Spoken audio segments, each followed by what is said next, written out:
कोकण म्हणजे स्वर्ग, कोकण म्हणजे सह्याद्री आणि अरबी समुद्रातला दुवा, कोकण म्हणजे परशुरामांची भूमी, कोकण म्हणजे आंब्या फणसांची रास, कोकण म्हणजे सागर तटावरून दिसणारा क्षितिजाचा आभास, कोकण म्हणजे आजी अण्णांच्या गोष्टीतला गाव, कोकण म्हणजे अंधाऱ्या रात्रीतला भूतांचा लपंडा, कोकण म्हणजे निव्वळ प्रेम, निस्सीम प्रेम, निस्वार्थ प्रेम.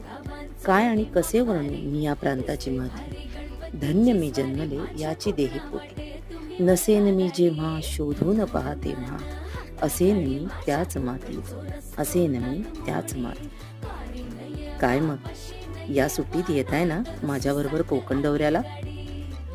आपल्या लाडक्या चॅनलला लाईक, शेअर आणि सबस्क्राईब करायला विसरू नका. Just wait and watch.